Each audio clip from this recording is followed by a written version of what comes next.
Salut les gars, alors vidéo pour vous parler un petit peu de la future guerre d'Ava qui va arriver puisqu'on va affronter des boucliers avec les Baratheons et donc là avec ma team Baratheon je vais tenter de vous montrer comment battre une team bouclier. Donc là actuellement celui que j'affronte c'est le troisième du trône de fer, hein.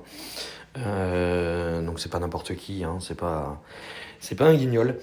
Donc voilà, là j'ai déclenché Davos. Ok, très bien. Mérine est en provocation, donc je ne touche pas à Mérine, je ne mets pas la visibilité de Davos sur Mérine. Je vais aller chercher autre chose et je vais aussi tenter de garder le x4 que j'ai fait juste en haut.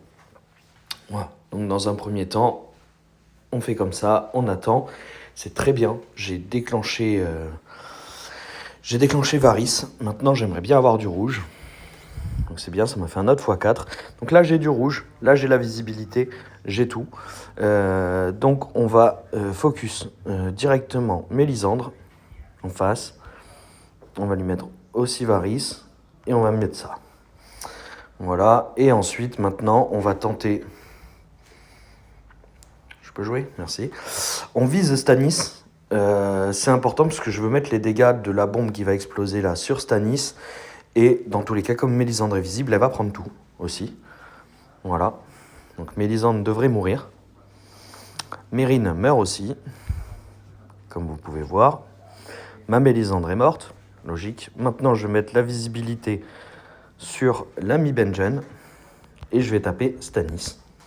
J'aurais dû faire l'inverse. Là, j'ai fait une erreur. J'aurais dû taper avec Stannis avant de taper avec Joffrey. Ça aurait été important. Mais malheureusement, je ne l'ai pas fait. Maintenant, je vais tout mettre sur les deux, puisqu'en fait, il faut que je me débarrasse des deux strikers. Brienne, je m'en fiche pour le moment. Brienne, elle peut rester en vie, c'est pas un problème. Voilà. Puisque là, en fait, ça me permet de gagner le combat. Donc, c'était très important pour moi déjà de vous montrer ça, puisque vous allez avoir des match-ups comme ça. Alors là, j'affronte une équipe à plus d'1 million, parce que j'ai aussi des Baratheons à 900K. Si vous n'avez pas des Baratheons à 900K, forcément, vous n'attaquez pas des teams à 1 million. Pardon, c'est logique. Chacun joue dans sa catégorie, hein. Voilà. Donc là, c'est une victoire et je vais vous montrer qui est Trislayer rapidement pour vous dire, j'affronte pas non plus un guignol.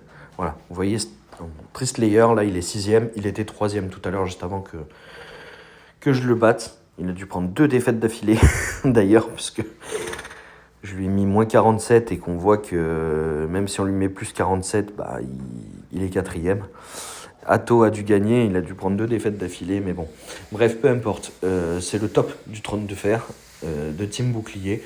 Donc voilà, si vous tombez sur une Team Bouclier comme ça, un peu Baratheon avec Mérine, et que vous avez, vous, des Baratheons avec à peu près 100K d'écart, vous pouvez les battre de la même façon que ce que je viens de faire là. Si vous avez Varys au début et tout ça aussi, vous pouvez très bien vous en prendre à Stannis. Stannis a beaucoup plus d'armure que Mélisandre.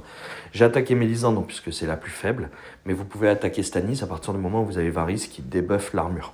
Voilà. Donc c'était important pour moi de vous montrer ça parce que ça peut vous faire gagner de bonnes victoires pour la prochaine AVA. Voilà les gars, je vous souhaite une bonne journée. À bientôt.